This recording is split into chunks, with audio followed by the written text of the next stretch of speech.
10 a.m., the 3rd of March 1943.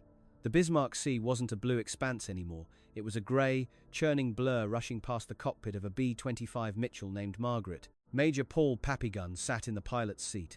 But he wasn't flying, he was hunting. At 50 feet above the water, the windshield wasn't fogging up from clouds.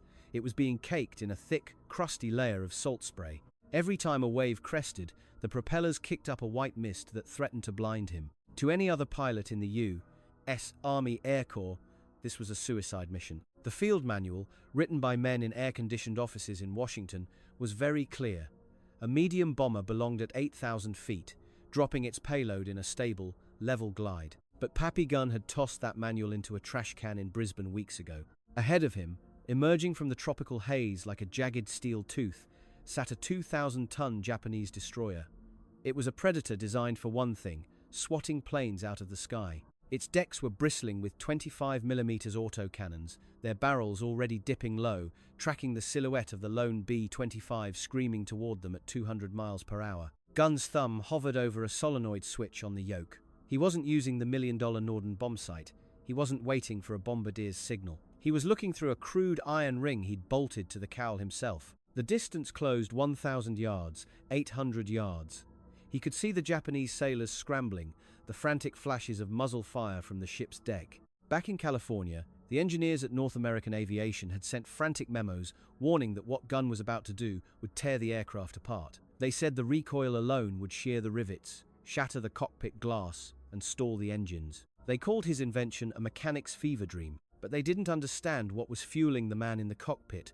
Gunn wasn't a test pilot, and he wasn't looking for a medal. He was a 43-year-old father whose wife and 4 children were currently starving behind the barbed wire of a Japanese prison camp in Manila. He didn't have time for physics. He didn't have time for safety margins. His grip tightened, his jaw set. He squeezed the trigger. The nose of the B-25 didn't just fire, it erupted. 8 .50 caliber machine guns roared in unison, vomiting 120 rounds of armor-piercing incendiary lead every single second. The recoil hit the airframe like a head-on collision. The bomber shuddered so violently that Gunn's vision blurred, the rivets screamed under the tension, and the cockpit instantly filled with the acrid, choking stench of cordite. Down on the waves, the destroyer didn't just take hits, it began to disintegrate. A literal chainsaw of lead began to chew through the steel bridge, the gun tubs, and the hull. This wasn't a traditional bombing run. This was a personal execution. To understand how a middle-aged pilot with a welding torch and a grudge managed to rewrite the rules of aerial warfare, you have to look at the scoreboard from 1942 and the mathematical disaster that was nearly costing the United States the war in the Pacific. While Papygun was scraping salt off his windshield in the tropics, the war was being run by men who preferred the scent of old paper and the precision of slide rules. Back in Washington, the prevailing doctrine of the U.S. Army Air Corps was built on a beautiful, clean lie: high-altitude precision bombing. The generals believed that if you flew a B-17, flying Fortress high enough around 20,000 feet, and used the legendary Norden bomb sight, you could, in their words, drop a bomb into a pickle barrel. The Norden was the Manhattan Project of the early war years.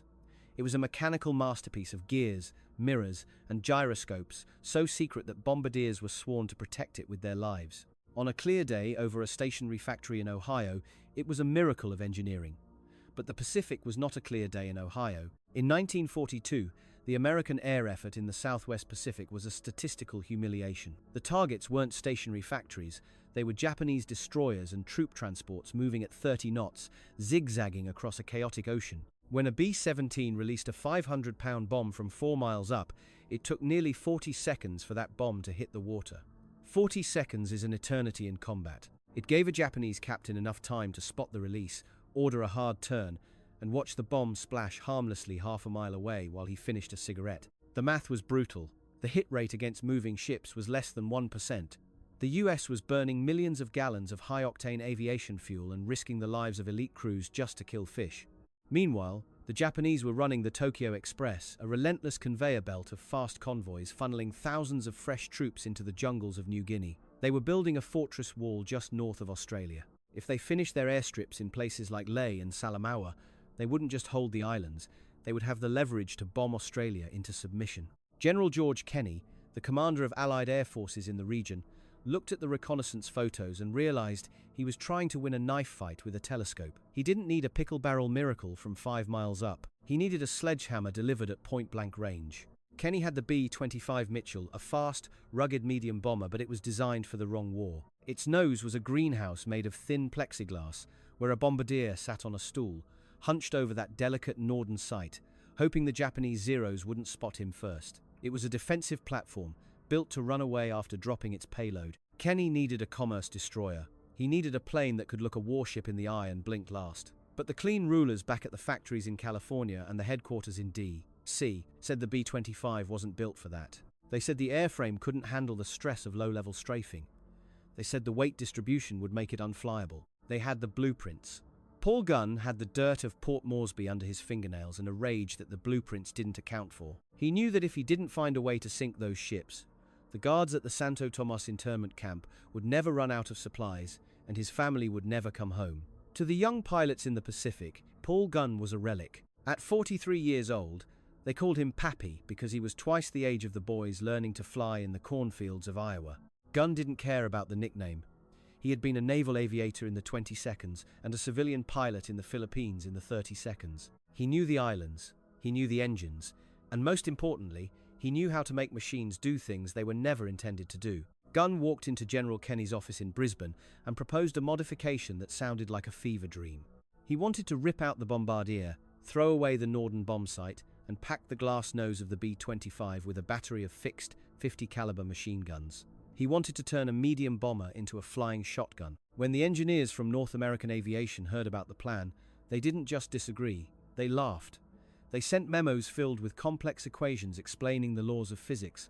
They pointed out that a single Browning M2 machine gun generated thousands of pounds of recoil force. To fire 8 of them simultaneously from the nose of a lightweight aluminum aircraft was, in their professional opinion, impossible. They calculated that the vibration would shatter the plexiglass, the recoil would shear the rivets off the fuselage, and the sheer weight of the ammunition would shift the center of gravity so far forward that the plane would nosedive into the dirt the second it left the ground. But Pappy Gunn wasn't looking at blueprints. He was looking at the scrap piles at the Royal Australian Air Force Base. He realized the engineers were making a fundamental mistake. They were assuming a rigid mount. If you bolted the guns directly to the airframe, the math said the airframe would snap. Gunn's solution was a piece of garage engineering that was as ugly as it was brilliant.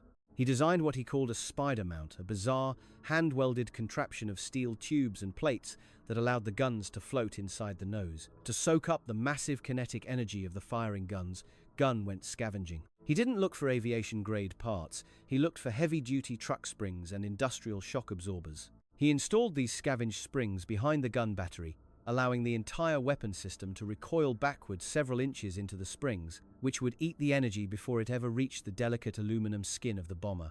Inside the humid, mosquito-infested hangars of Port Moresby, Gunn and a team of greasy-handed mechanics worked like men possessed. They hacked off the beautiful glass noses and replaced them with hand-beaten steel plates. They ran ammunition chutes through the navigator's compartment, turning the floor into a river of brass casings.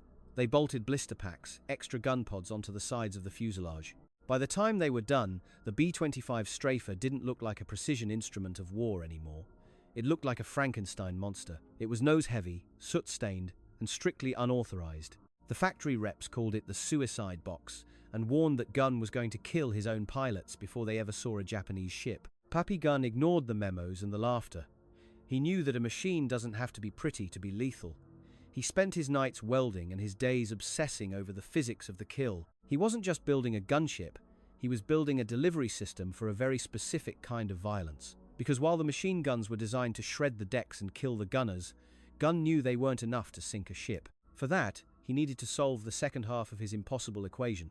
How to drop a 500-pound bomb from 50 feet without blowing his own tail off. While the mechanics in Brisbane saw a man obsessed with rivets and recoil springs, they were only seeing half the picture.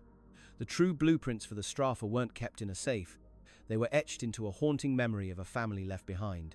When the Japanese surged into Manila in 1941, Paul Gunn had managed to fly a bullet-riddled transport out of the chaos. But his wife, Polly, and their 4 children, Paul Jr., Tommy, Eleanor, and Nate, had been trapped. They were now guests of the Emperor at the Santo Tomas internment camp. Gunn knew exactly what that meant. He had lived in the Philippines for a decade. He knew the guards, and he knew the creeping rot of starvation. In Santo Tomas, the daily ration was plummeting towards 700 calories, a slow-motion death sentence of watery rice and boiled weeds. Every morning that Gunn woke up in his humid tent, he wasn't thinking about the greater East Asia co-prosperity sphere. He was thinking about his children's ribs beginning to show through their skin. His rage was cold, calculated, and focused.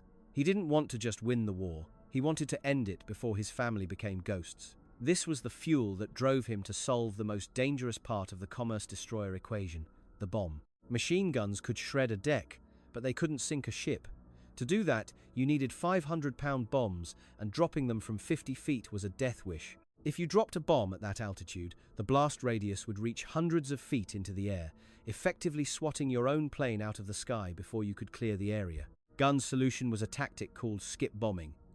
The physics were identical to skipping a flat stone across a pond. If the pilot flew at exactly 200 miles per hour, perfectly level, at an altitude of no more than 50 feet, the bomb wouldn't sink when it hit the water. It would skip. It would bounce across the surface of the Bismarck Sea, slam into the side of a Japanese destroyer right at the waterline, and then sink. To make this work without vaporizing the plane, Gunn and his armorers rigged the bombs with 4 to 5 second delay fuses. This gave the pilot exactly enough time to roar over the ship's masts, firewall the throttles, and get clear before the ship behind him exploded. The training was a nightmare. Gunn found an old shipwreck, the SS Pruth, sitting on a reef off Port Moresby. It became the most bombed piece of scrap metal in history. He forced his pilots' kids who had been taught to fly by the book in Kansas to fly so low that their propellers kicked up a wake. If you aren't leaving a trail in the water, Gunn would scream from the co-pilot's seat, "You're too damn high." The pilots realized then why they needed the nose guns. In a standard run, the bomber was a target, but with Gunn's modification, the bomber was the predator. As they screamed toward the SS Pruth, they would open fire with all 8.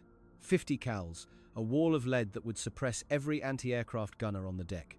The guns cleared the path, the skip bomb delivered the kill. By late February 1943, Gunn had a squadron of hunters who could put a bomb through a specific porthole at 200 miles per hour.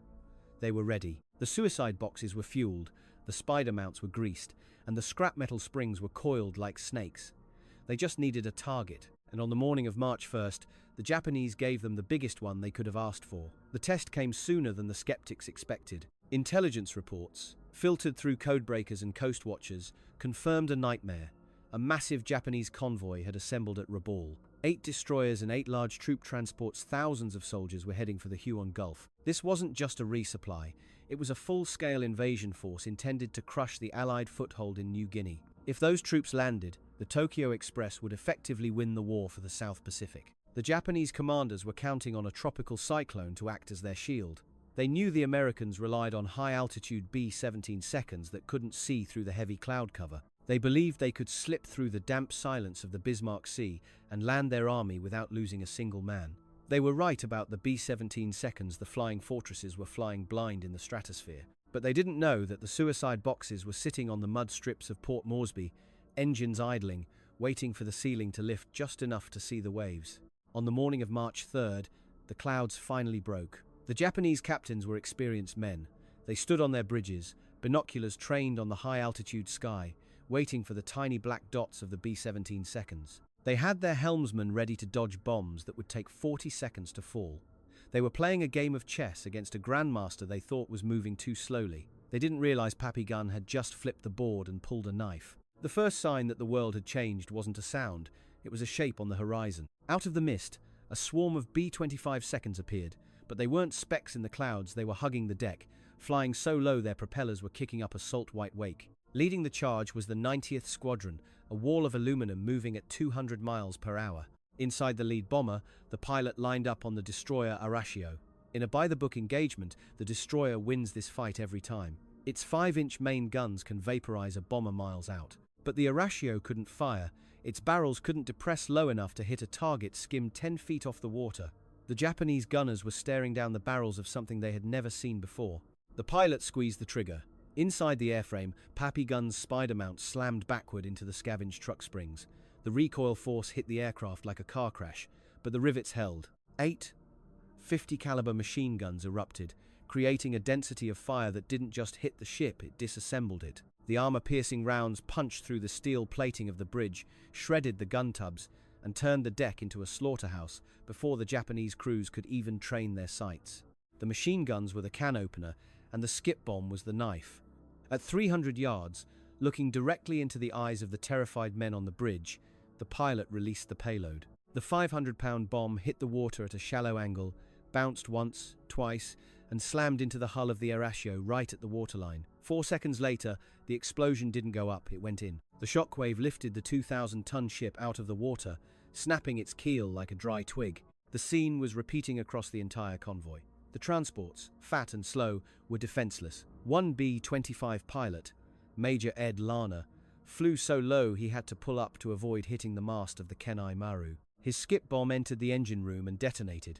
The ship, carrying thousands of gallons of aviation fuel, didn't just sink, it vaporized in a fireball that rose 1,000 feet into the air. The B-25 flying behind Lana had to fly through the flames, the heat so intense it blistered the paint off its wings. By noon, the Bismarck Sea had become a graveyard of the Imperial Japanese Navy. The statistical anomaly of the war had occurred. At high altitude, a 10% hit rate was considered legendary. At mast height, Papillon's pilots were achieving a hit rate of nearly 50%. They weren't missing. They were drilling holes in moving ships with industrial efficiency. As the B-25 seconds turned back toward Port Moresby, some had pieces of Japanese ship rigging stuck in their landing gear. One landed with a crushed nose wheel because it had clipped the smokestack of a sinking transport, but they all came back. Papillon's suicide boxes had done more damage in a single morning than the entire 5th Air Force had managed in the previous 6 months. The math of the clean rulers had been proven wrong by a mechanic with a grudge and a welding torch. The silence that followed the Battle of the Bismarck Sea was louder than the gunfire.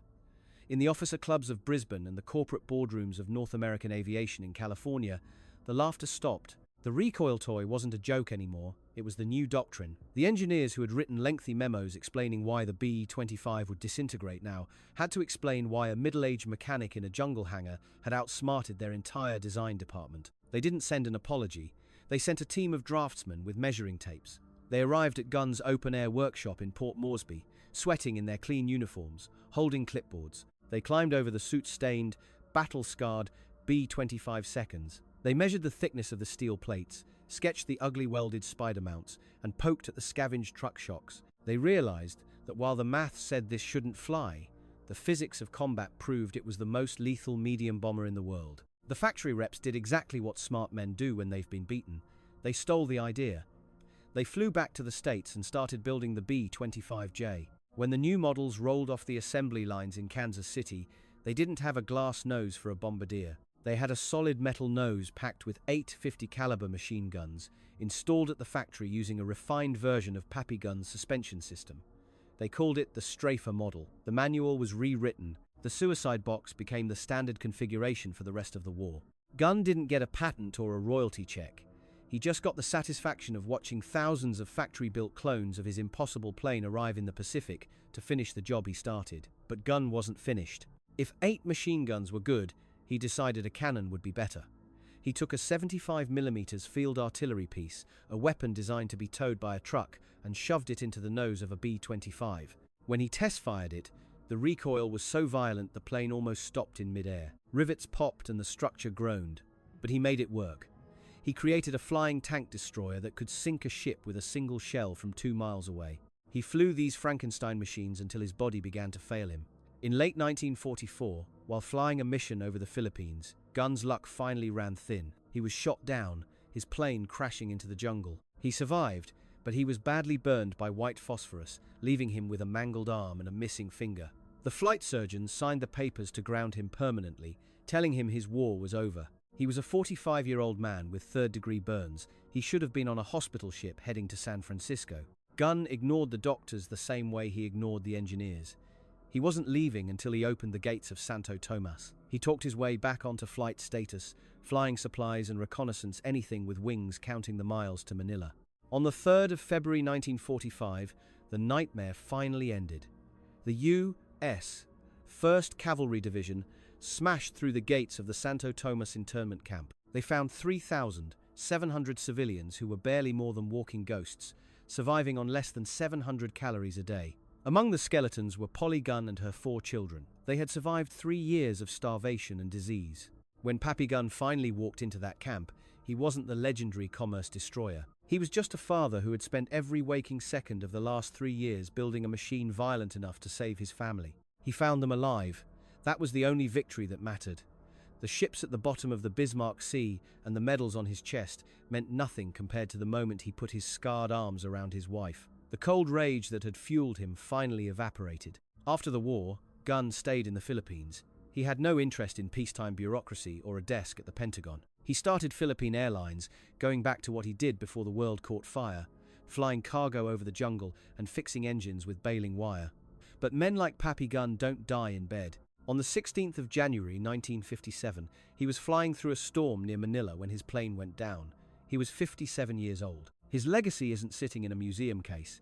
It's still flying over the battlefield today. Every time you see an A-10 Warthog, a plane that is essentially a giant titanium bathtub wrapped around a massive cannon, you are looking at the direct descendant of Pappygun's B-25. Every time an AC-130 gunship circles a target, pouring fire from the side, you are seeing the evolution of the strafer concept. Paul Gunn proved that in war, the person who adapts the fastest wins. He proved that the manual is just a suggestion, and that an engineer with a welding torch and a reason to fight is more dangerous than a committee of experts. The Pacific War wasn't won solely by admirals moving arrows on a map. It was won by guys with dirty hands who looked at a problem, realized the official solution was going to get them killed, and built their own solution out of scrap metal.